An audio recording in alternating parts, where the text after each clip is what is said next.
Bueno, jóvenes, ¿qué tal? En esta oportunidad vamos a continuar con nuestros temas de historia universal.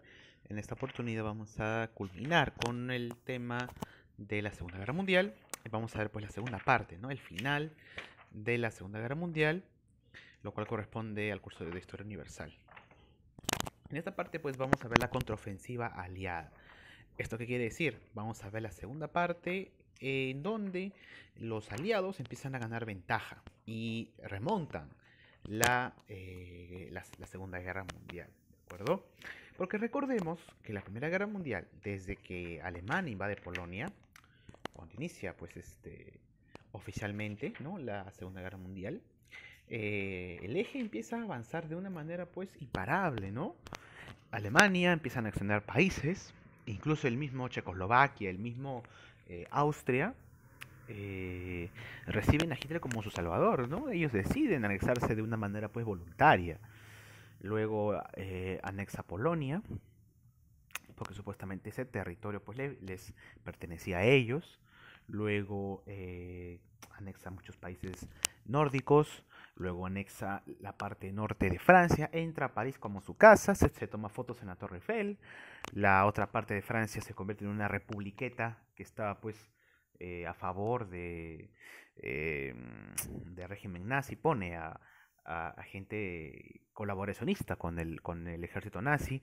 Es decir que en menos de un año Alemania se convierte realmente en un imperio, en el Tercer Reich, ¿no? Como decía Hitler. Y mientras tanto, la Unión Soviética no hacía nada porque habían hecho un pacto con Hitler, un pacto de no agresión para dividirse, ¿no? Polonia. Y nada más. Intentaba pues Gran Bretaña. Detuvieron eso sí a los nazis de Gran Bretaña, pero igual Londres quedó totalmente pues bombardeada, ¿no? Entonces esto era pues el primer año de la guerra. Los dos primeros años de la guerra fueron pues un gran avanzar de los nazis, imparable, ¿no? Pero después llegó su tope el poderío nazi. Porque los primeros inconvenientes que tenía Hitler era con respecto al ejército italiano. ¿Qué pasaba pues con Italia? Italia, como les dije alguna vez en la Guerra Mundial, en la Segunda Guerra Mundial prácticamente fue una carga para Alemania. Italia no podía anexar países o no podía invadir países o territorios de la misma manera y efectividad que lo hacían los nazis. Italia no podía anexionar Grecia ni Yugoslavia, que estaban en el sur de Italia, ¿verdad? En el sur de Europa. Entonces Alemania decide enviar un apoyo a Italia en las campañas de Grecia y de Yugoslavia, que se encuentran pues en los Balcanes, en el sur de Europa.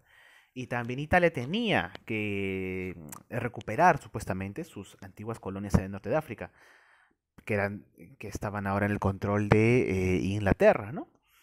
Pero tampoco Italia se daba abasto, así que también Hitler envió a un general alemán a trabajar, pues, ¿no? A, a luchar, pues, en las campañas del desierto, ¿no? En el norte de África, al famoso Erwin Rommel, ¿no? Que luego fue apodado, pues, el zorro del desierto. Entonces, poco a poco Alemania empieza a gastar mucho más de lo que tiene, ¿no? A ayudar, pues, al ejército italiano. Pero hay dos momentos claves donde prácticamente Alemania empieza a perder este camino, ¿no? A perder empieza a perder la guerra, ¿no? En términos sencillos. Hay dos momentos cruciales para el eje. Primero, Japón, en su afán expansionista, decide bombardear pues la base aérea de Pearl Harbor en Hawái. Recordemos que Hawái se encuentra en el Pacífico. Es una isla de la Polinesia que pertenece a Estados Unidos. Es un estado más de Estados Unidos. Ustedes saben que en las películas de repente han visto por ahí que los estadounidenses se van a vacacionar mucho a Hawái, ¿no? Y esto no es coincidencia porque Hawái es parte de Estados Unidos y entonces tienen una cercanía muy importante, ¿no? Entonces, ahí en la ciudad, en el puerto de Pearl Harbor, Estados Unidos tenía una base naval y base aérea también, una base militar. ¿Qué hace Japón? Lo bombardea. Es ahí cuando Estados Unidos decide entrar pues a la guerra, ¿no? En favor de este, los aliados. Y ahí se empieza a torcer un poco la historia para el eje. Y luego ya sabemos que Alemania comete otro error, pues garrafal, ¿no? Sobre todo Hitler. Ustedes saben que Hitler, pues, como líder y como dictador, sus decisiones son muy importantes para la guerra. Al no ser una democracia Alemania, las decisiones recaen en menos personas. Eso siempre pasa en las democracias y en las dictaduras. En las democracias, muchas personas toman las decisiones de un país. En una democracia que no funciona, a veces esto se corrompe, ¿no? Como en el caso de los estados acá sudamericanos o el Perú, ¿no? Que pasa muchas veces. Pero en una democracia sana, pues mucha gente toma las decisiones de un país. Pero en una dictadura, normalmente no, normalmente pocas personas toman las decisiones. Y en el caso de Alemania nazi, en esta época, la dictadura pues nazi es mucho más férrea, es totalitaria. Recordemos que hemos hablado pues de los totalitarismos. Eh, entonces Hitler era el que tomaba decisiones muy importantes para la guerra. Hay que ponerlo pues en un ejemplo, ¿no? Estados Unidos, para decidir entrar a la guerra, el Congreso fue el que aprobó, el Parlamento estadounidense fue el que aprobó las decisiones de la guerra, las decisiones diplomáticas y políticas las tomaba el presidente Roosevelt, pero las decisiones militares lo tomaba mucha gente. Por ejemplo, en el caso del Pacífico, estaba el general Patton estadounidense. Entonces, eh, estaba mucho mejor organizado, ¿no? Entonces todos tenían una comunicación y tenían una idea clara. Entonces trabajaban en conjunto. Por eso a Estados Unidos le fue bien en la guerra. Cosa contraria a Alemania. Es algo muy importante de aclarar siempre, que la guerra no es solamente dispara balas, es mucho más, sobre todo en las guerras modernas, es mucho más que eso. Es diplomacia, es economía, es política, es organización política.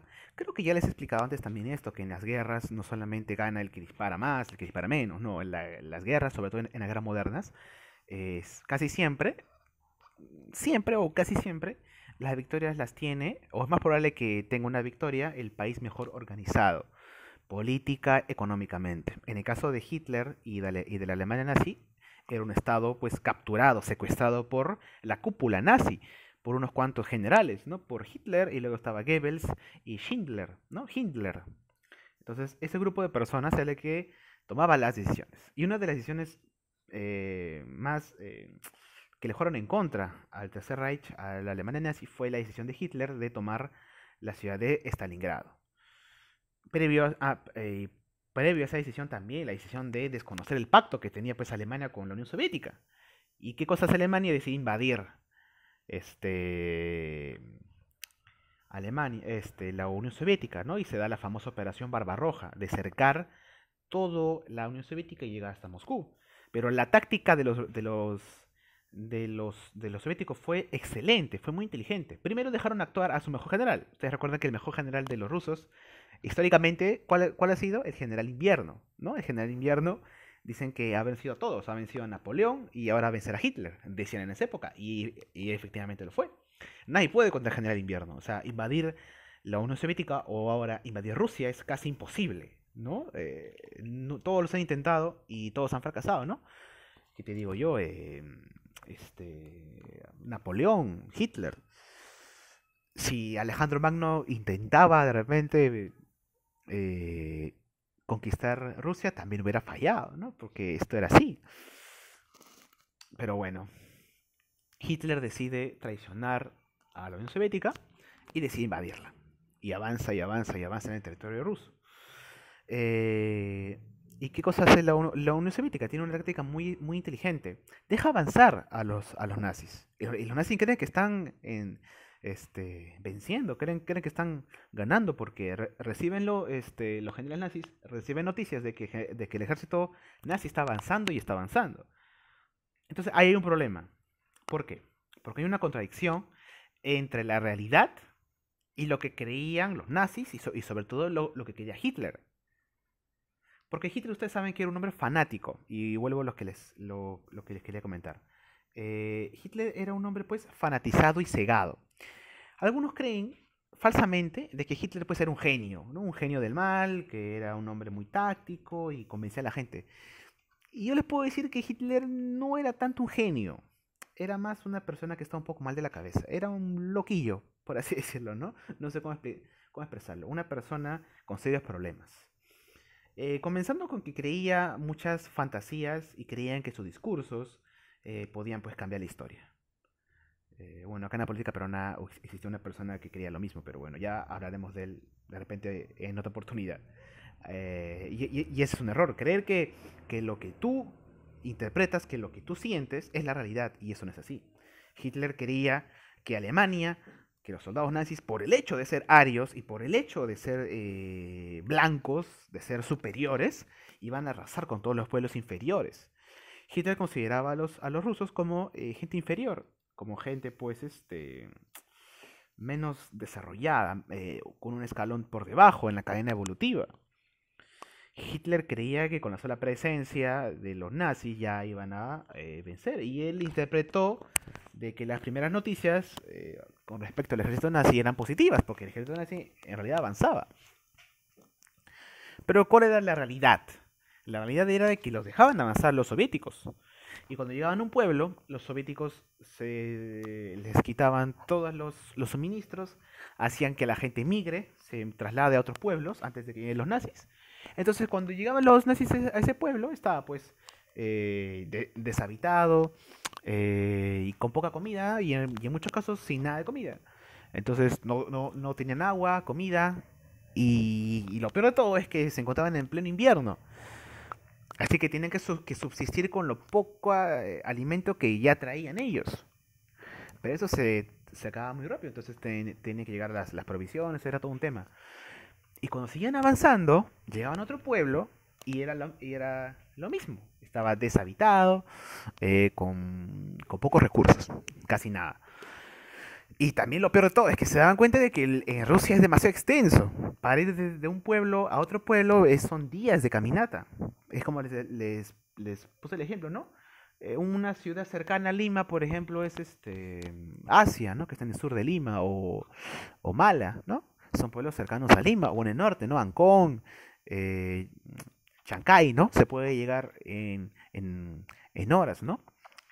Pero imagínense que el pueblo más cercano de Lima sea Piura. Y de Lima a Piura no exista nada más que desierto. Así más o menos era la Unión Soviética. Es tan extensa que los pueblos más cercanos están a kilómetros y a días y días de caminata. Y esta era la realidad con la que se encontraron pues, los nazis. Entonces, antes de llegar a Moscú, los nazis se dieron cuenta de que esto era ya imposible. Eran victorias pírricas, las de los nazis. ¿Qué cosa es una victoria pírrica? Es una victoria que no sirve para nada. Esta historia viene pues de las épocas de Roma. Sí te lo comenté, creo, pero bueno, ya. De repente ya se han olvidado. O no recuerdo si se los conté, pero bueno. En la época de Roma había un general llamado Pirro. Y en una batalla venció a todos sus enemigos. Y su general le pregunta, general, ¿qué le pareció esta batalla? Ya estamos ganando. Y le dice, pues no, al final venceremos. Y el general Pirro le dice, pues no, ya, pero una victoria más de estas y perdemos la guerra. ¿Por qué? Porque en esa batalla habían perdido a muchos hombres. Entonces a la siguiente ya van a luchar pues en desventaja. Entonces es una victoria que no sirve pues para nada. Esa es una victoria pírrica. ¿De acuerdo? Y eso era lo que les pasaba a los nazis. Entonces justo antes de llegar a Moscú, retrocedieron. Dijeron, ya no podemos seguir así. Hay que pues regresar. No nos queda de otras. Y es ahí cuando el ejército rojo empieza a oponer resistencia. Y empiezan a haber batallas de tanques y batallas pues aéreas. Y con ese problema, los nazis retroceden aún más. Entonces, ustedes saben que Hitler, cuando recibe estas noticias, empieza a soltar toda su maquinaria pues, eh, demagoga, no empieza a decir, no, ustedes tienen que quedarse porque ustedes son arios, ustedes están destinados a vencer y todo eso, pero la realidad era otra. Es decir, mientras los soviéticos empezaban a retroceder, los estadounidenses también ingresaron a la guerra. Ese era pues el hecho, el punto crucial en el cual iniciamos esta clase, ¿no? Con la contraofensiva aliada. Los aliados empiezan a ganar terreno. Primero, en el Pacífico se libra una guerra aparte, la Guerra del Pacífico, propiamente dicha, entre Estados Unidos y el ejército del Imperio japonés. Japón tenía muchas colonias en esta época. Tenía Manchuria, Corea, tenía Taiwán, las Islas Salomón, Papúa Nueva Guinea y muchas islas en el Pacífico y en la Polinesia. Era un gran imperio. El sueño de los japoneses era pues ser el imperio más grande de Asia, más grande que China, ¿no? Hoy en día en Asia pues el país más grande pues o la potencia es China, ¿no? Pero en esa época Japón era el país más desarrollado de todo Asia. Creo yo que era el único país desarrollado en Asia. Mientras en Japón había ciudades, había industrias, había crecimiento económico. O sea, cuando Japón moderno surge, ustedes ya saben que hemos estudiado también eso. eh, Ustedes saben pues que cuando Japón surge de una manera muy temprana, en una segunda revolución industrial, en era Meiji. Entonces Japón se desarrolla muy rápidamente, mientras sus demás vecinos están pues un siglo atrás. En esa época Japón era el único país industrializado. Países como Corea, como China, el mismo China, son países pues agrarios, rurales, ¿no? Hoy en día vemos China y Corea como países ultradesarrollados y capitalistas, pero en esa época no. En esa época eran países pobres, eran como países de Latinoamérica. Incluso algunas ciudades en el Perú tenían mucho mejor calidad de vida que en Corea y que en China, ¿no? Pero así era la realidad en esa época. Japón le llevaba mucho por delante. Entonces, el sueño de Japón era ser un gran imperio en todo Asia, ¿no? Y lo estaba haciendo, realmente, hasta que llegó Estados Unidos. Estados Unidos contrarresta el poder japonés en batallas decisivas, como en las campañas de Nueva Guinea, de Rabaul, en las campañas de las Islas Salomón, en el Mar de Coral, en el sur de Asia. Entonces, estas batallas sirven para contrarrestar al poder japonés. Pero la batalla decisiva de Estados Unidos contra Japón es la batalla de Midway, donde Estados Unidos arrasa con toda la flota naval y aérea japonesa. Entonces, la guerra del Pacífico entre Estados Unidos y Japón y el Imperio japonés, ¿no? Podríamos decir de que hubiera durado pues un año, porque el poderío de Estados Unidos era muy superior al de Japón, ya en esa época. Pero la guerra continuó hasta el año 45. ¿Por qué? Porque aparecieron estos míticos soldados japoneses, ¿no? Los famosos kamikazes. Los kamikazes hacían de que la guerra se demorara mucho más de lo que debería durar. Los kamikazes eran soldados que estaban preparados para morir, preparados para suicidarse. Ustedes saben que por la tradición Meiji, por la tradición japonesa, el honor vale más que la vida, ¿no? Entonces, ellos tenían la misión de que en caso no tengan ninguna chance de ganar o de vencer al enemigo, la última chance o el último recurso no consistía en rendirse, para nada. Para ellos, rendirse era peor que morir. El último recurso es suicidarse eh, antes de que el enemigo los mate. Y no suicidarse por suicidarse, sino suicidarse, pero ganando algún tipo de premio, algún tipo de objetivo. En este caso, pues los soldados japoneses, los kamikazes, al ver que no tenían nada que hacer y estaban perdidos o estaban solos, ¿qué hacían? Hacían una contraofensiva. Apuntaban una base o una embarcación de Estados Unidos, apagaban el motor y se iban en picada. ¿Y qué pasaba después? Pues el avión se estrellaba con todo y piloto. Entonces el japonés pues se inmolaba, no se mataba, solamente para ganar o para aniquilar un barco, o aniquilar una base, ¿no? Los kamikazes tienen un lema. Ellos decían, la vida es como la flor de loto, solo florece una vez. Y para ellos, pues, su florecimiento era en ese momento de su muerte, ¿no? Que entregaban su vida por el honor, ¿no? Entonces, por estas acciones, la guerra del Pacífico duró muchísimo, porque los japoneses se resistían a, a rendirse, ¿verdad? Pero eso era en el campo de la guerra del Pacífico, ¿de acuerdo? Entre Estados Unidos y Japón. No se confundan con la guerra del Pacífico de acá de Sudamérica, ¿no? Las dos guerras tienen el mismo nombre, ¿no? Es algo curioso. Pero la guerra del Pacífico también se le conoce a la guerra entre Estados Unidos y Japón, que se da en el marco de la Segunda Guerra Mundial. Eh, ahora, la Segunda Guerra Mundial se libró en muchos frentes. Eso pasaba en el Pacífico. Mientras tanto, ¿qué pasaba en África? En África se encontraba pues el general Erwin Rommel de Alemania y tenía pues que enfrentarse al ejército de Gran Bretaña, ¿no? Y lo estaba haciendo muy bien.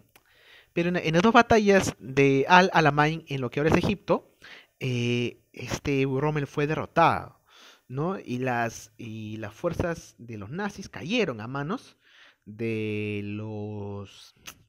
de los británicos. En esta guerra, pues se enfrentaron, en las campañas del desierto, se enfrentaron el general Edwin Rommel contra el general Bernard Montgomery de Gran Bretaña, el alemán contra el británico. Al final, en Túnez, en el norte de África, es capturado. Las Africa Corps, ¿no? Los militares nazis, y son vencidos. En realidad, aquí el que debía colaborar con el eje debió ser Italia, pero Italia es vencido muy rápidamente. Italia prácticamente no participa en la guerra. Italia, ¿qué es lo que hace? Italia invade Grecia y Yugoslavia, pero pierde, no las invade. Entonces, esa es la participación prácticamente de Italia en toda la guerra. Como les decía, es una carga, ¿no? Es como que tú vas a jugar un partido de fútbol y tú eres el único, pues, bueno, ¿no? En el juego. Y tus dos compañeros, son muy malos, ¿no? Y tú los tienes que ayudar y correr el doble. Entonces, los demás, como estaban unidos, te ganan el partido, pues, ¿no? Porque, no, tú me entiendes más o menos, ¿no? Esa es la analogía que yo te quiero poner con lo que pasaba en la guerra. Italia prácticamente fue una carga para Alemania. Incluso acá lo vemos en las campañas de las Afrika Korps, en las batallas de Al-Alamein en Egipto. Mientras tanto, la guerra no solamente se libraba en el campo de batalla, sino también en los aspectos diplomáticos. Se dan muchas conferencias entre los líderes del bloque aliado, entre los líderes de Estados Unidos, la Unión Soviética, Francia, ¿no? Y los demás países que estaban colaborando con la guerra. Y se dan muchas conferencias, ¿no? En la conferencia pues, de Casablanca, eh, ya se habla de una posible misión para vencer al ejército nazi. Definitivamente se intenta hacer un desembarco en Sicilia, que es una isla que se encuentra en el sur de Italia, y llegar hasta el territorio europeo y eh, derrotar a los fascistas y a los nazis, ¿no?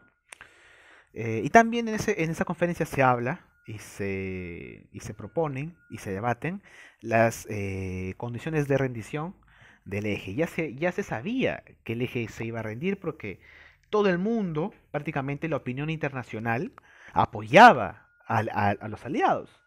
Latinoamérica, África, muchos países de Asia, la opinión internacional apoyaba a Estados Unidos y a la Unión Soviética porque sabían de que los gobiernos de Hitler y de Mussolini eran gobiernos pues autoritarios y antidemocráticos. Entonces, la opinión internacional, que también jugaba un papel importante, ustedes por lógica ya se pueden dar cuenta que apoyaban a Estados Unidos y a sus aliados, ¿no? Pero siempre, nunca hay excepciones, ¿no? Por ejemplo, acá en Sudamérica habían políticos que apoyaban pues a Hitler, ¿no? En su accionar. Por ejemplo, el presidente argentino, el presidente de esta época era el presidente Perón, un presidente histórico en Argentina. El presidente más influyente de la historia de Argentina es el presidente Perón, ¿no? Eh, y este presidente pues hablaba muy bien de los gobiernos de Hitler y de Mussolini, ¿no? Hasta que se descubrieron todas sus atrocidades y sus crímenes, pero eso fue mucho tiempo después, ¿no? Pero en general la gran mayoría de políticos mundiales apoyaban pues al bloque aliado. Ya se hablaba de una rendición del eje incondicional porque no tenían apoyo. Estaban solos en la guerra los nazis y los fascistas.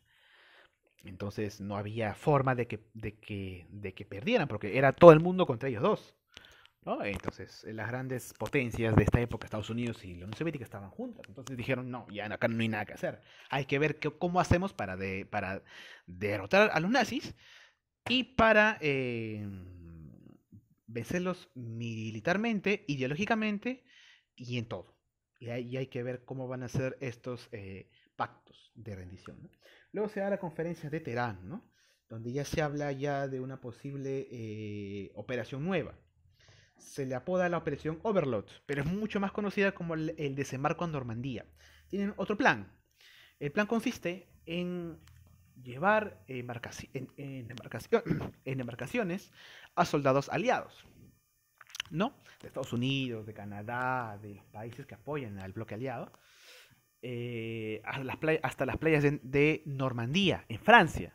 Desde ahí, tomar ese territorio, liberar Francia, las dos Francias, porque Francia estaba dividida pues en dos, ¿no? La del sur era una republiqueta, ¿no? Colaboracionista con los nazis. Era la famosa República de Vichy, o de Vichy. Liberar esa Francia e independizar toda Francia y llegar hasta Berlín. Ese era el plan, ¿no? El desembarco de Normandía. A esta operación también se le conoce como el día D. Y ese fue el plan que finalmente primó y se llevó a cabo, ¿no? También en esta conferencia de Teherán se ponen de acuerdo ya y se confirma la nueva organización mundial que va a surgir en reemplazo a la Sociedad de Naciones. La Sociedad de Naciones fue una organización que fracasó, porque su única chance, o sea, su único motivo por el cual surge la Comunidad de las Naciones era para evitar que exista una guerra. Se funda después de la Gran Guerra, después de la Primera Guerra Mundial, pero fracasa porque hay una segunda. Entonces se quita esta organización y se forma otra nueva, la ONU, que hasta el día de hoy continúa, que es una organización que pertenece pues prácticamente a todas las naciones reconocidas del mundo, ¿no? La Organización de las Naciones Unidas, la ONU, la organización más grande de la Tierra, ¿no? No existe una organización tan grande como la ONU, ¿no?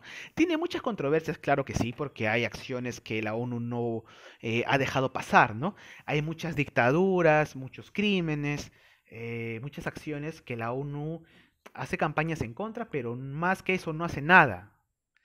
Por ejemplo, la ONU conoce las dictaduras del mundo, pero no tiene ninguna acción importante en contra de las dictaduras, ¿no? Estados Unidos, otros países ya tienen sus propios intereses y pueden apoyarse o no, pero la ONU como tal eh, deja pasar muchas cosas, ¿no? Eh, Trabaja mucho, eso sí, para mitigar los problemas de África, de Latinoamérica y de los países en vías de desarrollo, pero igual hay mucho más cosas por hacer, ¿no? La ONU, por ejemplo, la OMS también pertenece a la ONU y la OMS es el principal encargado, pues, de llevar toda esta crisis del COVID que se vive en el mundo, ¿no? De ahora. Pero igual la OMS tiene muchas críticas y es todo un tema. Pero lo cierto es que la ONU es la organización más importante del mundo. Está por encima de cualquier otra, de cualquier estado, ¿no? Si tú como país cometes un crimen o haces un delito que vaya en contra de los dictámenes de la ONU pues te sanciona, ¿no? Después de esto va a surgir lo que se conoce como los derechos humanos, ¿no? Entonces, cualquier país del mundo que infrinja los derechos humanos recibe muchas sanciones, ¿no? Pero bueno, esto surge en la conferencia de Teherán. Mientras tanto, los nazis dan un manotazo de ahogado, dan su última batalla, la batalla de Stalingrado, en la cual los nazis intentan tomar esta ciudad y los soviéticos les van a, pues, van a arrasar con ellos, con los nazis, ¿no? Ustedes saben que en la Primera Guerra Mundial existe una táctica con la cual los alemanes pudieron vencer a muchos franceses. Y Hitler quería llevar a cabo esta táctica. ¿De qué táctica nos referimos? En la Primera Guerra Mundial, el general Se me olvida el nombre de este general, siempre el alemán. Los alemanes tienen nombres muy extraños. Bueno, empezaba con Bonn, ¿de acuerdo?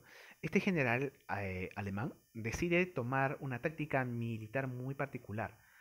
Como ellos no quieren librar una guerra total con Francia, en esa época, en la Gran Guerra, en la Primera Guerra Mundial, deciden tomar una ciudad que los franceses no tengan o no se den el lujo de perderla. Una ciudad importante. En esa época era Verdún, o Verdun, ¿no? Entonces los alemanes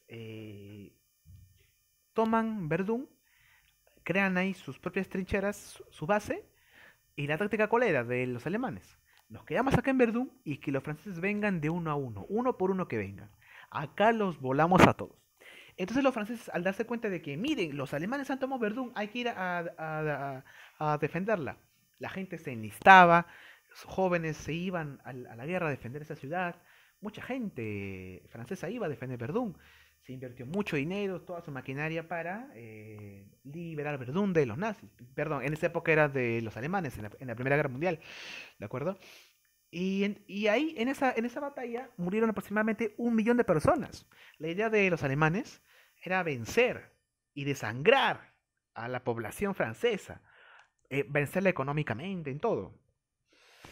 Y todo eso por la idea de este nazi, perdón, de este alemán, ¿no? En la Primera Guerra Mundial. Ya, esa idea que te he contado de la batalla de Verdún, que es de la Primera Guerra Mundial, la toma Hitler. Y Hitler se acuerda de eso. Hitler dice, no, ya, en la Primera Guerra Mundial hicieron esto. Entonces yo acá en la Segunda Guerra Mundial voy a hacer lo mismo, algo parecido. Voy a tomar una ciudad que sea muy importante para los soviéticos y que no se den el lujo de perderla. ¿Esta ciudad cuál era? Stalingrado, que antes era la ciudad de Leningrado, que hoy es la ciudad de San Petersburgo. San Petersburg, ¿no? Que es la segunda ciudad más importante de Rusia hoy en día, que es la ciudad de San Petersburgo, no es el puerto principal de Rusia. Ustedes saben que la capital de Rusia es Moscú. Moscú se encuentra en el centro de Rusia, bueno, en el centro oeste, ¿no? En la zona continental, ¿no? En la zona oeste. Entonces, el principal puerto por donde entran las exportaciones e importaciones, la entrada del país es San Petersburgo, ¿no? De cada país importante siempre tiene en un puerto, donde cual es un puerto que está abierto siempre al comercio, ¿no? Es un puerto importante. Cada país tiene su puerto importante, ¿no? Perú pues tiene el Callao, ¿no? Y bueno, aunque Lima está pegado al Callao, pero bueno. En el caso de Rusia es San Petersburgo, es la ciudad más importante. Entonces, no solamente por lo económico, sino también por lo cultural. Ahí se encuentra el Palacio de Invierno. Ustedes saben que el frío es tan fuerte en Rusia que prácticamente tienen dos capitales. Cuando el invierno llega a Moscú, para trabajar en las funciones y para trabajar durante esa época, muchos funcionarios van hasta San Petersburgo a trabajar. Porque el frío es tan intenso en Moscú que no se puede trabajar ahí. La gente en el invierno en Rusia está en su casa, con su calefacción, ¿no? Y pasa ahí como una especie de Navidad, ¿no? Eso es en Rusia, pues, ¿no? Así se acostumbra. Entonces, por la importancia histórica, por la importancia diplomática, por la importancia económica, los nazis toman Stalingrado. Pero es una mala decisión, porque te das cuenta que Hitler toma muchas malas decisiones, ¿no? Cegado y influenciado por sus pensamientos, ¿no? No por la realidad. Él más se deja guiar por la emoción y por lo que él creía que era la verdad que ante la realidad, ¿no? Y los soviéticos arrasan con los nazis y avanzan y llegan hasta la ciudad de Berlín. Entonces los nazis son derrotados por los soviéticos. Los que vencen a los nazis son los soviéticos, el ejército rojo. Llegan a Berlín, a la capital de Alemania, y lo interceptan. Y quitan todas las banderas nazis, rompen todos los símbolos nazis e implantan la bandera comunista. Y los soviéticos se van a quedar ahí pues hasta el año 91. Imagínate, Alemania es invadida por la Unión Soviética del año 45 al año 91. No, al año 89, cuando cae el muro de Berlín. Esa ya es otra historia. Cuando Alemania se unifica. Los soviéticos cuando invaden militarmente Berlín, la capital de Alemania, la invaden, la interceptan y la conquistan. ¿Y qué cosa hace Hitler? En el año 45, pues se decide encerrarse en su búnker y se suicida, ¿no? 2 años antes, en el año 43, Mussolini ya había sido muerto. Mussolini intentó escapar. Estaba en el norte de Italia, en, este, en Milán, y se está fugando. Y le encuentran a Mussolini fugándose. Y dicen, ah, no, tú de acá no te escapas. Lo agarran y lo llevan a una turba en la plaza de Milán y lo linchan. La muerte de Mussolini es sangrienta. ¿Por qué? Porque las personas que le encuentran a Mussolini es gente que ha luchado todo ese tiempo contra los fascistas.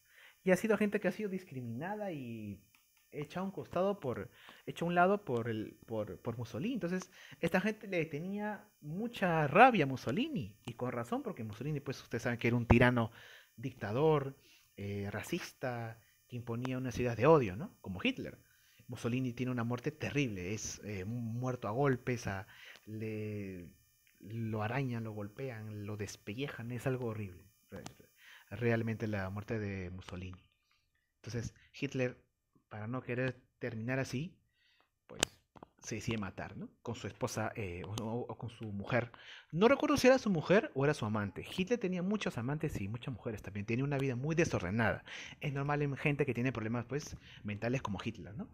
Y los dos se deciden suicidar, ¿no? Dato curioso, nunca se llegó a encontrar su cuerpo, ¿no? O nunca se llegó a una información, pero todo apunta a que realmente se mató y se suicidó, ¿no? Claro, que iban a encontrar en medio de los escombros, ¿no? Pero bueno. Mientras tanto, los soviéticos ya habían invadido Berlín y ya habían invadido Alemania. Entonces, deciden, luego de la guerra, hacer una campaña en Alemania para extirpar todo tipo de pensamiento nazi. Los soviéticos deciden eliminar y extirpar de Alemania el pensamiento nazi. Y ellos difunden ya su nueva ideología, el socialismo. Y nace ya otra época en la historia. Pero bueno, del otro lado de Europa se da el famoso día D, ¿de acuerdo? Esa es una, uy, un hecho muy importante. Se da la operación Overlord, ¿no? O el desembarco de Normandía. Soldados británicos, estadounidenses y canadienses. También habían australianos y de Nueva Zelanda, países que apoyaban a Estados Unidos, se van a las playas de Normandía y deciden pues conquistar Francia y la liberan, la independizan. Es algo curioso porque la relación entre Francia y Estados Unidos es muy cercana, porque Francia colaboró y ayudó a Estados Unidos para independizarse de Inglaterra, en época de Washington, en época de Franklin. Eso ya lo hemos visto hace mucho tiempo cuando hablamos de la independencia de Estados Unidos. Francia colaboró con la independencia de Estados Unidos y también Estados Unidos independizó a Francia de los nazis en la Segunda Guerra Mundial.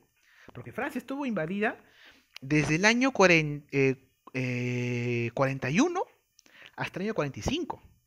Estaba invadida por los nazis. Y la independiza pues Estados Unidos. Así que ambos países tienen una, un- una amistad muy estrecha, ¿no?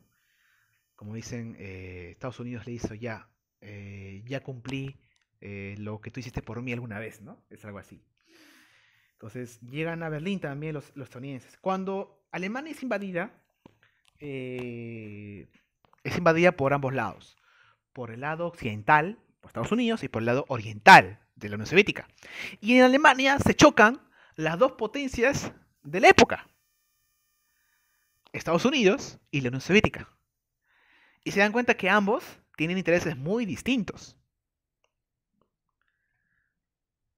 ¿no? Eh, Ambos países tienen intereses muy distintos. Por un lado, Estados Unidos tiene intereses capitalistas, tiene intereses de inversión y busca difundir o implementar un libre mercado, ¿no? Porque eso es parte de la economía de Estados Unidos. Ellos son los máximos impulsores, pues, del capitalismo mundial. Mientras tanto, en esa época, la Unión Soviética no, era anticapitalista. La Unión Soviética quería difundir su propio modelo, el modelo socialista, herencia de la revolución de Lenin. Y Estados Unidos quería implementar la herencia de Washington, ¿no? Son dos modelos muy distintos, muy distintos, ¿de acuerdo? Unos quieren imponer ideas liberales y otros quieren poner ideas marxistas. Unos apoyaban a filósofos de libre mercado como como Adam Smith de Estados Unidos, y otros pues querían apoyar las ideas de Marx, ¿no? En todo son distintos, Estados Unidos y la Unión Soviética. Y es ahí, jóvenes, en el año 45, después de la conferencia de Yalta, cuando surge otra época en la historia del mundo, la Guerra Fría, que va a ser una guerra ideológica entre Estados Unidos y la Unión Soviética. Porque se han encargado los dos países de vencer a los fascistas, a los nazis, y cuando lo vencen dicen, ya, ¿ahora qué hacemos? Somos los dos que hemos quedado en pie. Ya no está Alemania, ya no está Italia, ya no hay fascismo, ya no hay nazismo.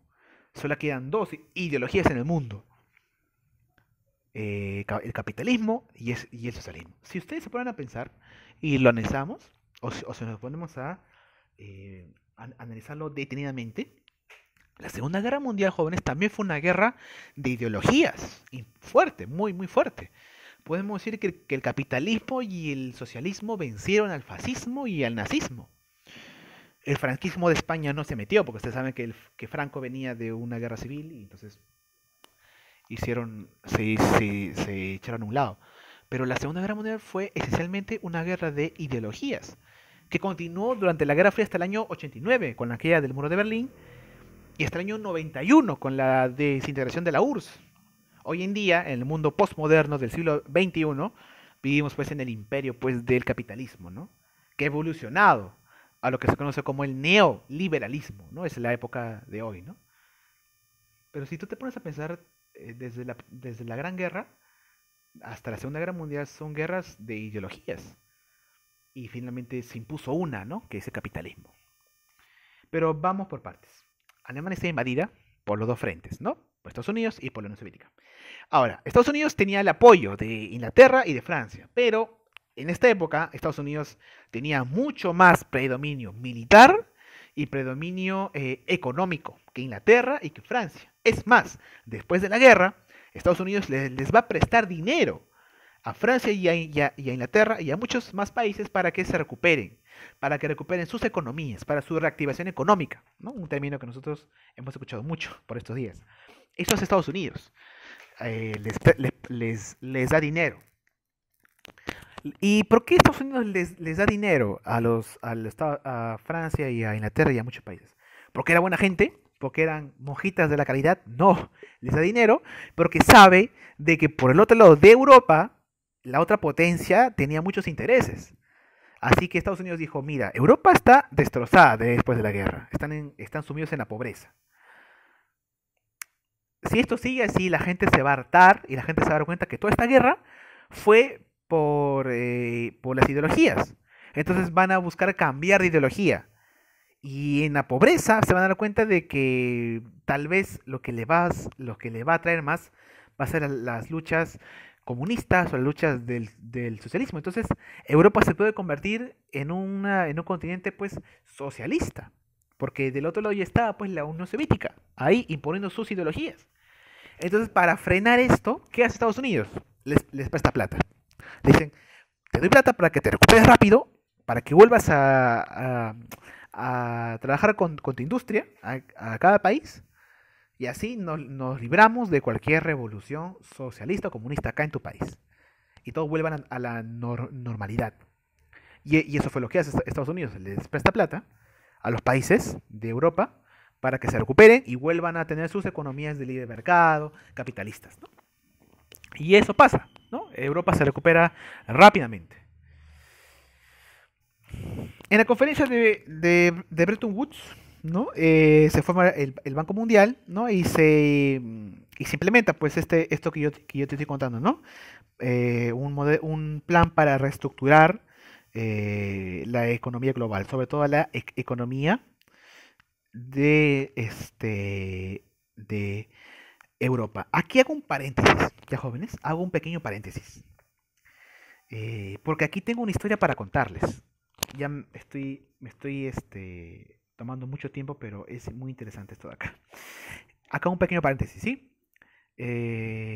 Acá yo tengo una pequeña historia de mi familia.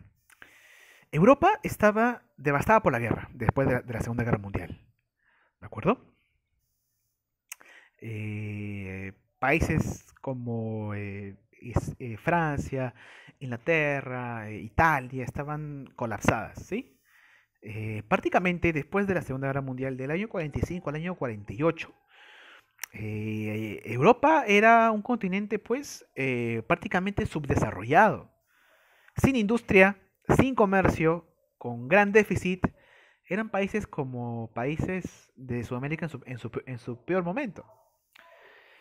Y en esa época, les quiero contar que en el año 47 a 48, mi abuelo estaba en la Marina de Guerra del Perú.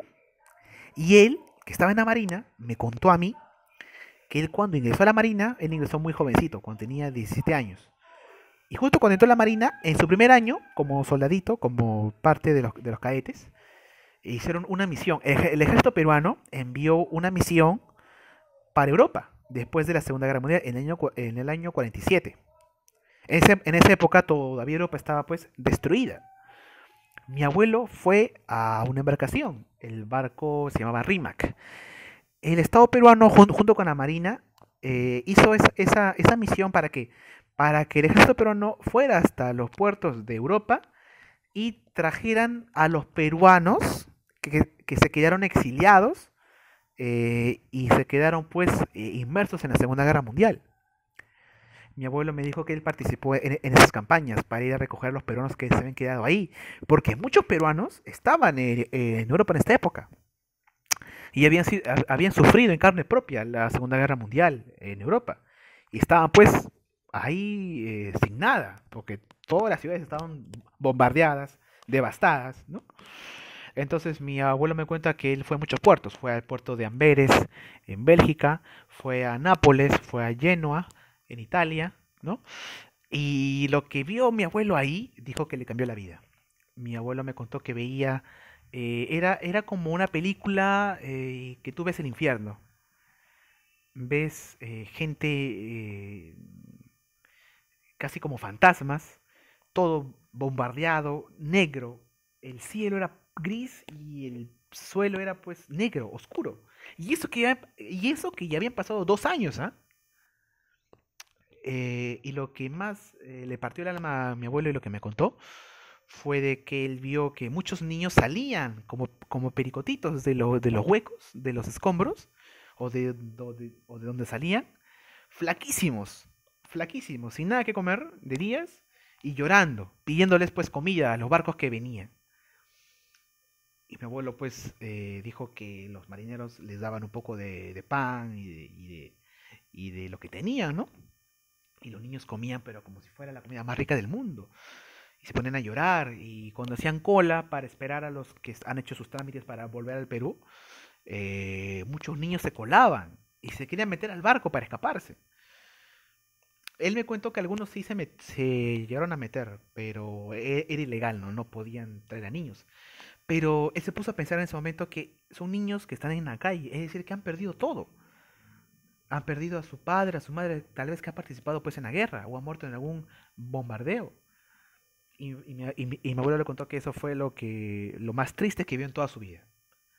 Lo más parecido al infierno en la tierra fue eso. Eso que vio en Italia, en Bélgica y ya no me acuerdo a dónde más fue. También fueron a España, pero en España no había sufrido por la Segunda Guerra Mundial, ¿no? Pero ese fue el recuerdo que él tiene de la Segunda Guerra Mundial. Porque Europa quedó devastadísima. Cierro paréntesis. Luego se da la conferencia de Yalta, ¿sí? Esta conferencia es muy importante porque se juntan acá los tres grandes. ¿Quiénes eran los tres grandes? Roosevelt, el de acá, el presidente de Estados Unidos. Él aparece en una moneda de Estados Unidos ahora, ¿no? Creo que es la de 5 centavos. Winston Churchill, un gran demócrata y líder de la Segunda Guerra Mundial, era el primer ministro de Reino Unido, Winston Churchill, que te doy un dato para que investigues. Él era buena persona, un genio, un demócrata, pero era alcohólico. Curioso, ¿no? Y este de acá, el general, el dictador Joseph Stalin, el hombre de hierro, como le decían, ¿no?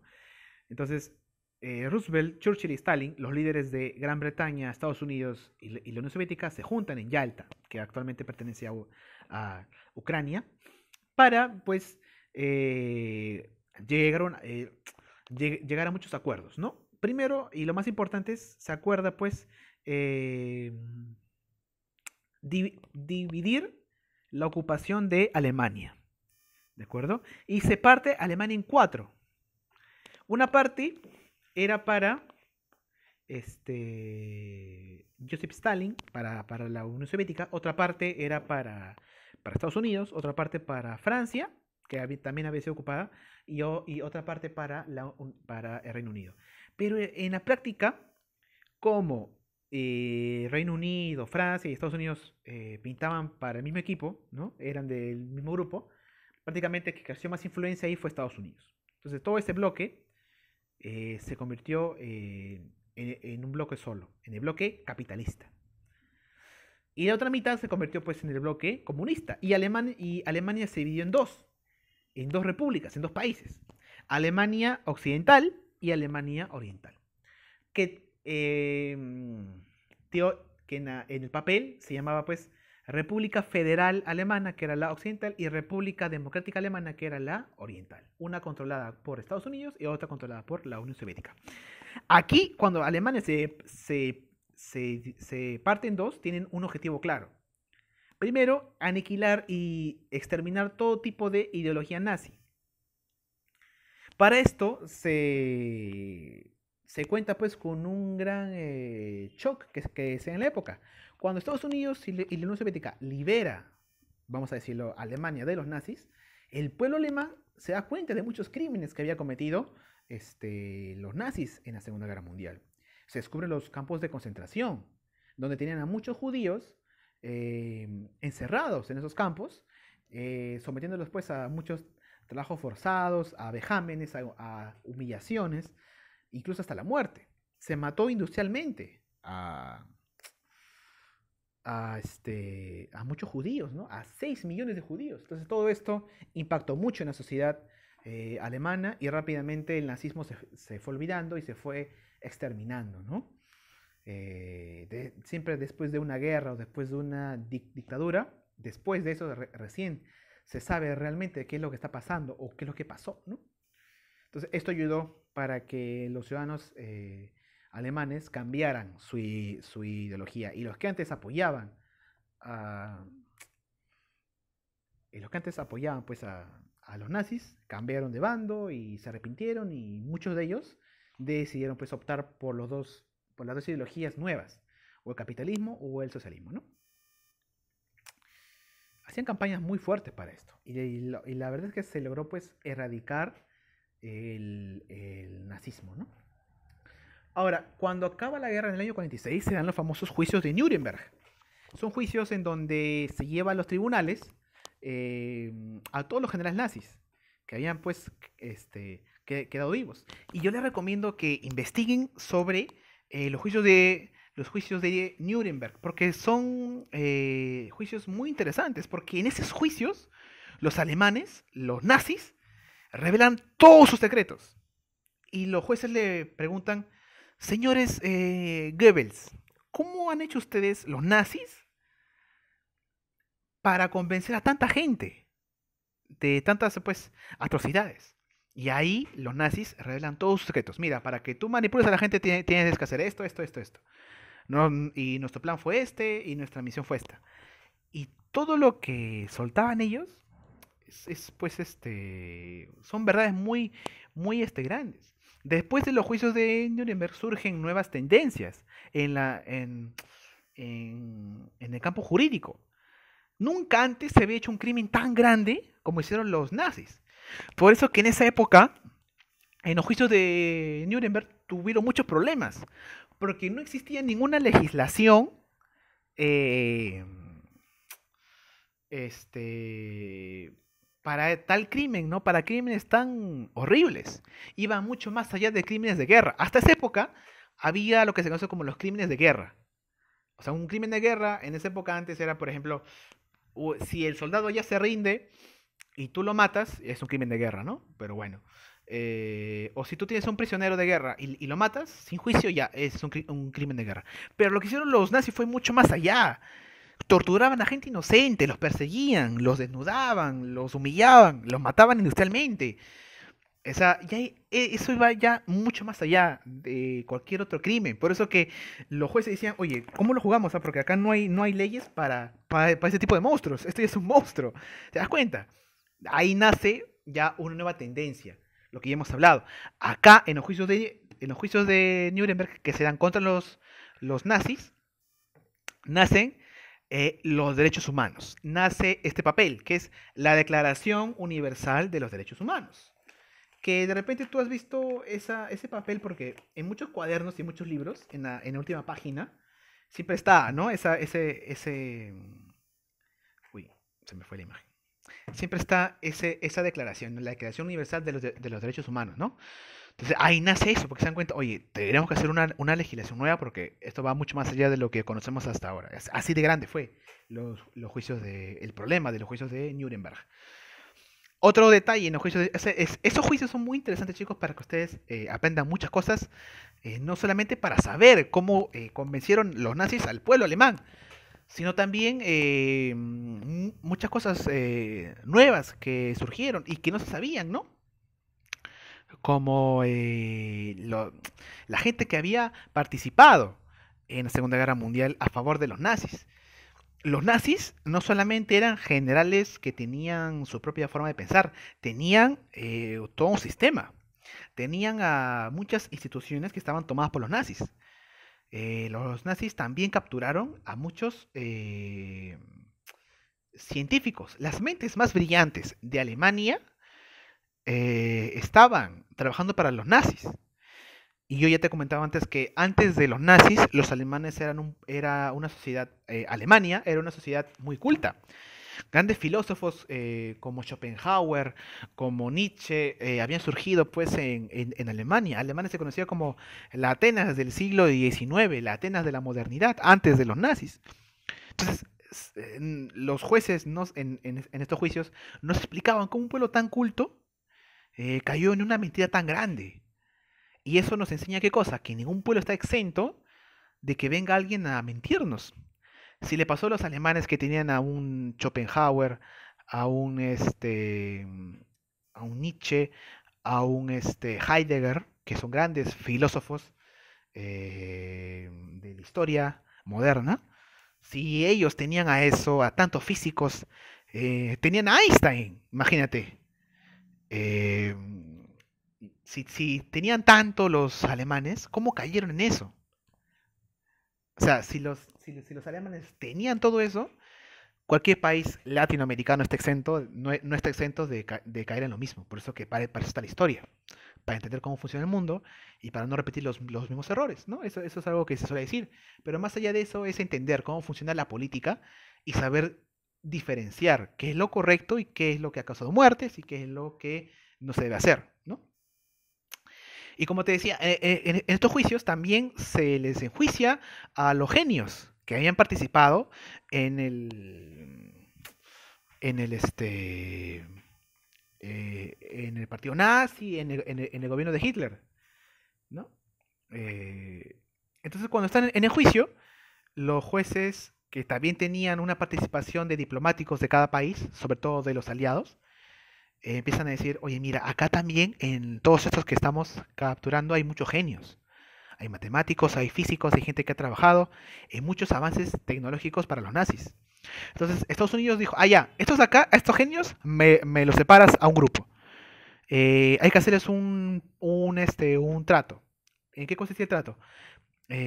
No te juzgamos como a los demás nazis, pero trabajas para nosotros. Entonces, los estadounidenses se llevaron a muchos genios que habían trabajado para Hitler y para los nazis. muchos avances tecnológicos se dieron pues en Alemania.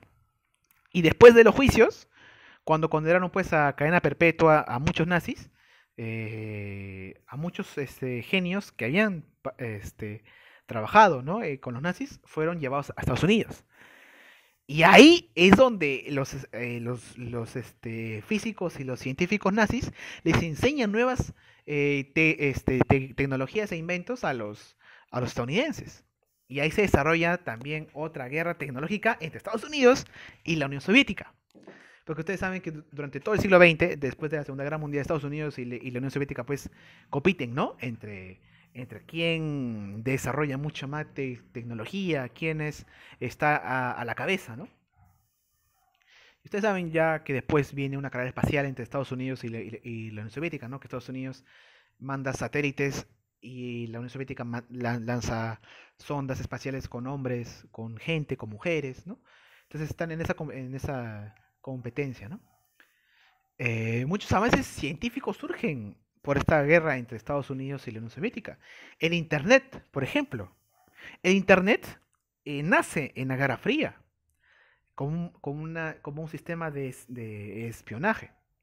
Las computadoras nacen en la Alemania nazi por los científicos que estaban ahí trabajando. Eran máquinas gigantes con las cuales podían calcular e interceptar algunas señal de algún radar, ¿no? Es como para espiar y para conocer cuál es la posición de cada avión o de cada pues objeto.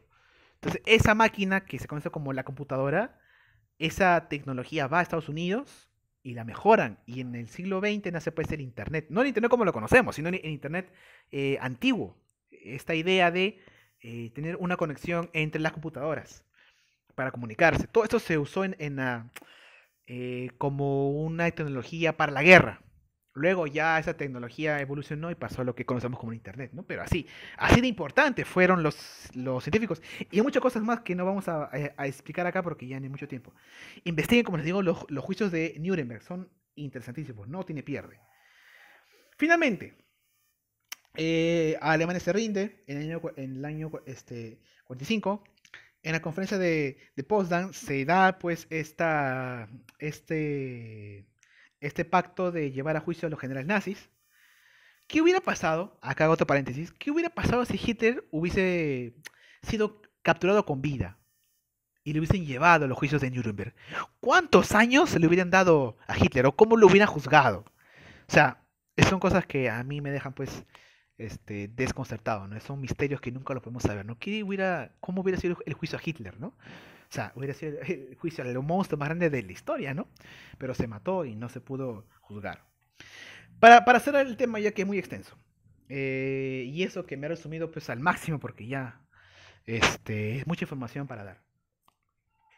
Japón seguía en lo suyo. Japón seguía pues combatiendo en el Pacífico y tenía pues harto a Estados Unidos. Así que eh, Estados Unidos decide hacer un golpe final para que Japón se rinda. En Europa ya había terminado la guerra, ya se habían vencido los nazis, como te digo, pero en el Pacífico seguía la guerra entre Japón y Estados Unidos. ¿Por qué? Porque los japoneses seguían en sus misiones, o sea, como te contaba, ¿no? Con los kamikazes, con la defensa de sus bases, ¿no? Entonces, era un gasto importante de vidas y de recursos para Estados Unidos. Así que Estados Unidos intenta hacer un ataque final. El presidente Roosevelt fallece, tenía muchas enfermedades ya, creo que tenía polio. Roosevelt, aunque no lo crean, tenía una discapacidad, él no podía caminar, él andaba con silla de ruedas. Por eso en todas sus fotos, no sé si ustedes se han dado cuenta, sale sentado. En ninguna foto sale él de pie. Incluso en las conferencias o en su trabajo, en sus fotos, siempre sale sentado porque tenía un poco de recelo a mostrarse tal y como era, ¿no? Porque tal vez un hombre en silla de ruedas proyectaba una imagen pues de debilidad, ¿no? Pero nada que ver porque fue el líder más importante eh, de la Segunda Guerra Mundial por parte de los aliados. Creo yo, me atrevo a decir que uno de los presidentes más importantes de la historia de Estados Unidos Después de Lincoln es Roosevelt. Por eso que aparece en la moneda, ¿no? ¿Por qué? Porque Roosevelt, ustedes recordarán bien que él también colaboró para la mitigación de la crisis en, ¿cómo se llama? En la crisis pues del año 1929, ¿no? El New Deal, ¿no? Entonces, él no solamente que salvó la economía de Estados Unidos, que la renovó, que la reformó, sino que también colaboró con el fin de la Segunda Guerra Mundial. Entonces, prácticamente es un héroe, ¿no? Estados Unidos sí tiene la gran ventaja de que sus presidentes son considerados héroes, en muchos casos. Puedo nombrar a muchos. Washington, Johnson, presidente Thomas Jefferson, James Monroe, eh, Theodore Roosevelt, que era otro Roosevelt del siglo pasado, Franklin Roosevelt también, uno de los más importantes, este presidente también, que te decía, ¿no? ¿Cómo se llama? Clinton, no, Clinton, ¿qué hablo? Lincoln, Clinton es otro. Lincoln, ¿no? Es un personaje importantísimo en la historia de Estados Unidos. Y después el presidente John F. Kennedy, ¿no? Un gran pacifista. Y así. Y en el pasado reciente también el presidente Barack Obama también tiene muchos seguidores porque él terminó con la invasión de Irak, ¿no?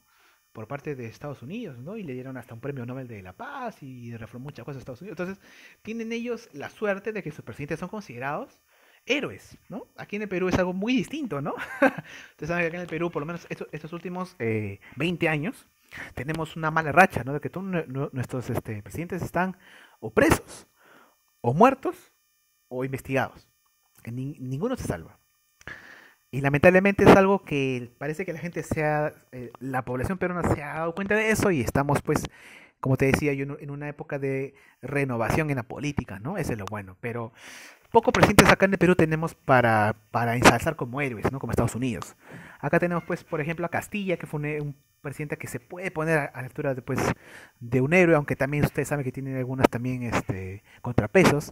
Cáceres puede ser también, pero la malogró con el pacto que hizo con Grey, con la firma Grace, pero bueno, eso ya es otro tema. Estados Unidos tiene esa tradición. Y como les dije antes, ¿no? El mejor presidente de la historia del Perú aún no ha llegado, no estamos esperándolo aún. Pero Estados Unidos tiene muchos presidentes que son considerados héroes, ¿no? Roosevelt fue uno de ellos. Eh, y lo más bonito de Estados Unidos es que cuando un presidente deja el poder, cuando asume el siguiente presidente nuevo, los expresidentes se juntan en la ceremonia y conversan y hacen debates. Es algo muy, muy bueno. O sea, cada vez que hay un problema en Estados Unidos, los presidentes actuales conversan con los expresidentes porque es muy importante. Imagínate que tú como presidente tengas un problema y digas, a ver, voy a consultar a alguien que sepa de esto y llamas a expresidentes y te dan consejos. Es algo excelente, ¿no crees? Sería algo genial que acá en el Perú un presidente diga, uy, acá hay un problema, a ver, voy a consultar con un expresidente, ¿no? Y un expresidente te llame y te consulte, ¿no? Pero aquí vas a llamar si todos tienen problemas, con la justicia. ¿Te das cuenta que acá, si fuéramos un país un poco más estable, sería excelente que el presidente de turno llame a los expresidentes para preguntarle, ¿no? Oye, ¿qué hago, no? Tú que has tenido experiencia en esto y el presidente pues te diga, ¿no? Qué bonito hubiera sido que Alan García hubiera tenido un buen gobierno honesto y esté en su casa sentado tranquilo, o el presidente Toledo también, es un presidente bueno que esté en su casa tranquilo, y el presidente que ahora está Sagasti llame a Toledo o llame a Alan y le digan, miren, ustedes qué hicieron y ellos te digan, no, miren, yo como experiencia te puedo decir esto, ¿no? Sería excelente, ¿no? Sería un país civilizadísimo, pero eso no pasa, es un sueño, ¿no? Pero algún día se dará, creo que sí. La cuestión es que Estados Unidos, este héroe que es Roosevelt, fallece y asume el presidente Harry Truman. Este Truman no es ningún héroe. ¿Por qué? Porque Truman tomó una decisión fatal. A Truman le dan dos opciones para culminar con la guerra del Pacífico. Señor Truman, le decían sus generales, hay dos opciones. La opción A es ir hasta Japón, conquistarla territorialmente, tomar el puerto de Yokohama y llegar a Tokio o por otro puerto y terminar con la guerra y que yo firme pues la rendición. Así como hicimos en Europa con el desembarco a Normandía, hagamos lo mismo pues con Yokohama o con algún puerto estratégico. Y Truman, ¿qué dijo? A ver, esa opción a cuántas vidas me va a costar. Uf, te va a costar un montón de vidas de Estados Unidos, va a costar mucho dinero, muchos recursos, mucha logística, ya. ¿Cuál es la opción B? La opción B. Y ahí le dijeron, mire, hay una opción B, pero es una opción experimental que nunca se ha llevado a cabo, que los científicos aún están trabajando en eso. Ya, eso me interesa, dice él. ¿En qué consiste? En una bomba, pero no cualquier bomba, es una bomba nuclear, una bomba atómica. Pero tiene un defecto, le decían. Esa bomba no diferencia entre vidas militares y vidas civiles. Puede matar a cualquier persona que se encuentre, incluso a kilómetros. A la redonda es la arma más destructiva que se ha creado y nunca la hemos probado. No sabemos si puede funcionar o no. Y Truman comparó y dijo, acá solamente lanzo una bomba y me voy. No gasto vidas, no gasto dinero. Así que optó lamentablemente por la opción experimental, la opción B. Y en el año 45, en las ciudades de Hiroshima y Nagasaki, sabemos pues lo que pasó en esa historia, ¿no? Japón es bombardeada, ¿no? La ciudad de Hiroshima es bombardeada el 6 de agosto de 1945. Y la ciudad de Nagasaki es bombardeada luego el 9 de agosto. Y después de esas dos bombas, Japón da un ultimátum, sale el emperador y dice ya, Japón se rinde eh, incondicionalmente. Ya, nos pidan lo que nos pidan, ya, nos rendimos. Porque en la primera bomba, Japón no daba una respuesta. A pesar de que en Hiroshima se había visto algo nunca antes presenciado por la humanidad. Cayó esta bomba pues en la ciudad y mató una cantidad de civiles increíble. Mató creo que a 100.000 personas. Niños, escolares, pequeños, bebés, mujeres y la ciudad se quedó pues devastada, muerta. Con todo el sentido de la palabra muerta porque ahí no volvió a crecer vida por muchos años. El fierro se retorció, la cantidad de radiación fue increíble. Hasta, ustedes pueden ver, hay fotos de eso, acá yo no lo puedo poner, pero acá hay una foto pues de la destrucción, ¿no? Pero hay fotos sobre los implementos, ¿no? Hay, es algo, pero parece de una película, ¿no? Eh, botellas retorcidas, ¿no? El cemento así como en ondas, o sea, es algo impactante. Luego de eso, Japón tuvo que esperar hasta agosto para que caiga pues la segunda bomba. Ahí se dieron cuenta que con tres o cuatro bombas Japón se destruye. Japón totalmente se destruye. Y Japón se rinde y oficialmente pues se termina la Segunda Guerra Mundial. El emperador firma un pacto pues con el general Patton de Estados Unidos. En un barco. No me acuerdo ahorita el nombre del barco. Era un barco japonés, del imperio japonés. Y se termina también el imperio japonés, ¿no? Esa época negra en la historia de Japón. Como te digo, cada país tiene su historia negra, ¿no? Su pasado oscuro. O tiene un trauma que tiene que contar, ¿no? Que es un tema sensible, ¿no? Para Japón, si tú vas algún día a Japón, si tienes la suerte de ir a Japón, ¿no? Es un país muy, muy lindo, con todo el sentido de la palabra, ¿no? Muy lindo. La gente es muy linda, es muy amable, ¿no? Por lo que se sabe, ¿no? Tiene muchos efectos también, pero como todo país, pero es un país que tiene una calidad de vida muy, muy importante, pero también tiene su paso oscuro. Y ahí en Japón, tú, si algún día vas, tú no puedes hablar, pues, de la bomba atómica y del imperio japonés y del emperador Hirohito, no puedes hablar de eso, ¿no? Así como en Alemania tú no puedes hablar así, pues, campantemente, oye, sí, Hitler y los nazis, no, a eso ahí es una ofensa. Acá tampoco en el Perú no puedes hablar pues de Sendero Luminoso y el MRTA y todo esto así campantemente, ¿no? Porque es un trauma que hemos vivido, es un pasado oscuro que tenemos aquí. Y bueno, en Estados Unidos, ¿cuál es su trauma o su tema tabú? De ellos es las Torres Gemelas, ¿no? En Estados Unidos tú no puedes hacer bromas de las Torres Gemelas porque hay mucha gente que se ofende, ¿no? Porque fue un trauma que mucha gente pues falleció y muchas vidas se perdieron ahí, ¿no? Igual en Japón tú no puedes hacer bromas con la bomba atómica. En Alemania tú no puedes hacer bromas con Hitler. Mientras más pasa el tiempo, ya como que se va superando y se va quedando como una historia, ¿no? Pero igual son temas sensibles. Como te digo, cada país tiene como un pasado oscuro, ¿no? Que no quiere recordarlo, ¿no? Pero la historia está para recordarse, jóvenes. El ser humano no es perfecto. El ser humano es un animal muy extraño y muy interesante que se tiene que estudiar. Para eso está la historia. Bueno, ¿cuáles fueron las consecuencias? Esta clase me tomé como 1 hora y media, creo. Creo que es la clase más larga de todo el año. Pero vale la pena porque es un tema muy extenso. Ya. Disminución de la producción industrial. Sí, Europa, como te conté en esa anécdota, quedó devastada. Industrialmente, económicamente y también en su fuerza de trabajo. No habían obreros para que trabajen en las fábricas, pues. Porque toda la gente pues fue a la guerra. Incluso muchas mujeres dejan atrás su vida hogareña y van a las fábricas a trabajar. Hay una imagen que es el símbolo del feminismo también, que es un póster antiguo, no sé si tú lo has visto, acá yo no lo he puesto, donde sale una mujer con un lazo y sale mostrando pues su brazo fuerte, ¿no? Como una mujer fuerte. Es un símbolo también del feminismo. Ese póster fue una campaña que surgió en Europa. Creo que surgió en Inglaterra o en Estados Unidos, no recuerdo bien, creo que fue en Estados Unidos, donde se llama a las mujeres a que trabajen en las fábricas para que colaboren con la producción y con la recuperación económica de sus países. Y muchas mujeres pues entraron al mercado laboral. Antes de la Segunda Guerra Mundial, muchas mujeres no tenían un mercado laboral muy amplio. Muchas mujeres no trabajaban, pues existía pues mucho machismo, ¿no? También por eso, por ese lado.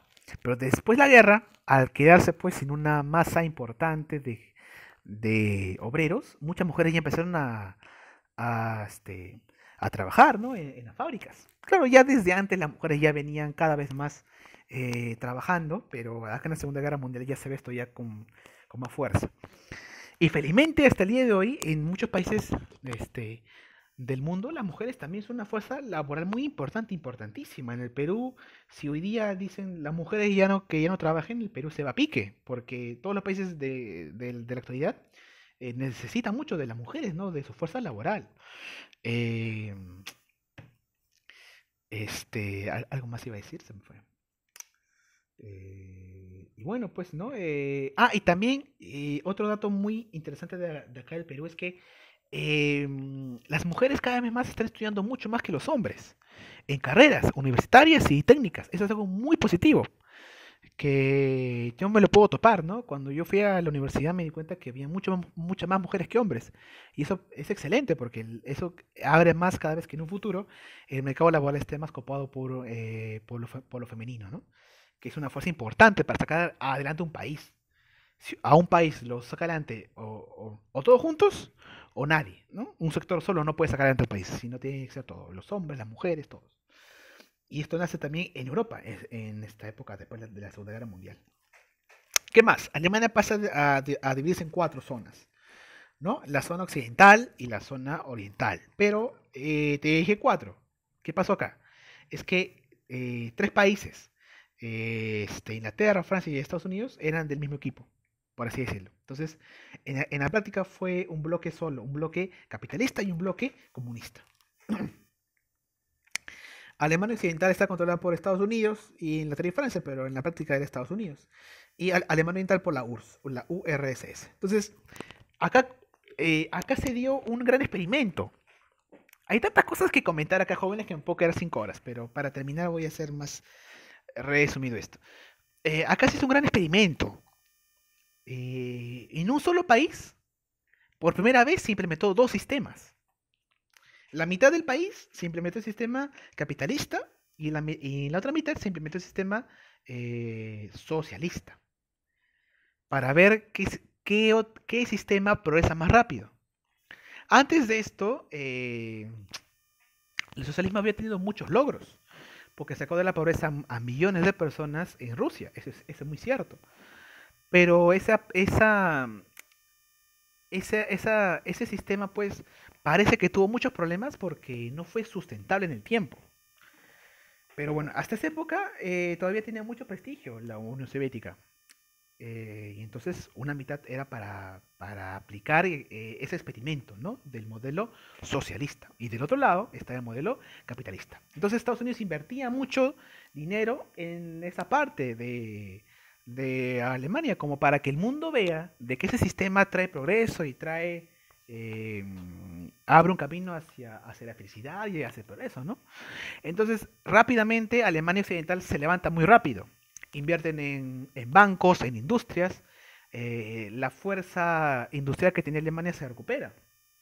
Vuelven a ser fabricantes pues, de automóviles, de productos. En esta época, en los años después de la Segunda Guerra Mundial, surgen otro tipo ya de inventos más hogareños, ¿no?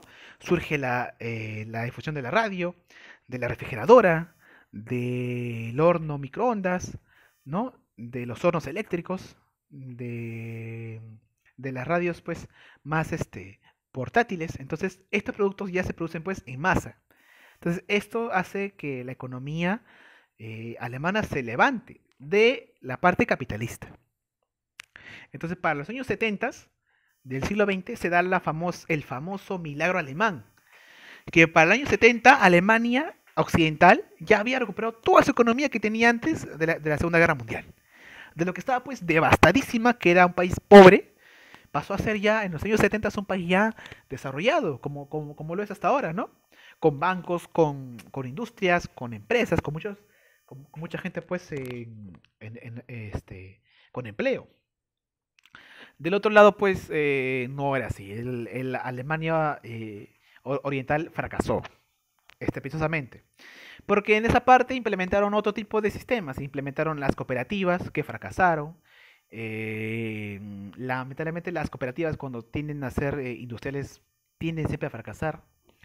Acá también en el Perú pasó lo mismo cuando se implementaron las cooperativas en el sector del agro, ¿no? Y quedó como un sistema en lo social bueno, pero en lo económico no. Igual pasó acá en Alemania.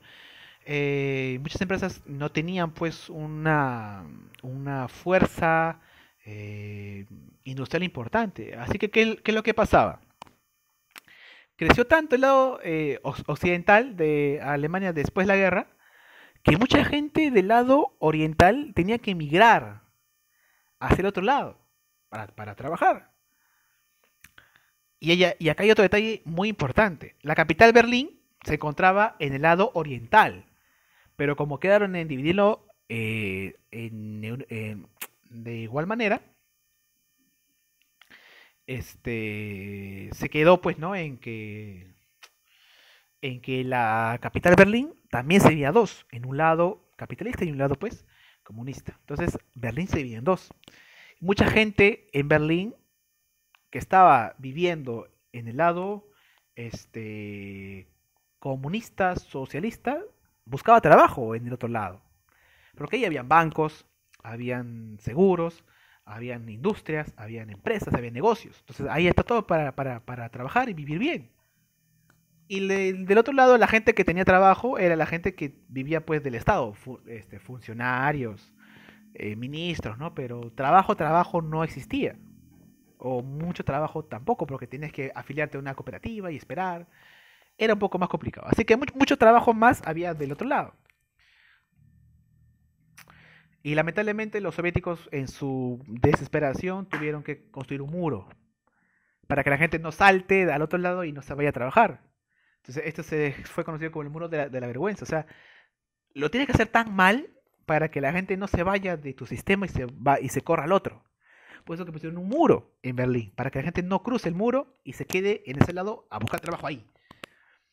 Y esto pues fue una gran vergüenza, ¿no? Porque Berlín estaba así por mucho tiempo y la gente hacía túneles y la gente se fugaba, era todo un caos, ¿no? Uy, se me fue la imagen, creo. No, aquí estamos. Eh,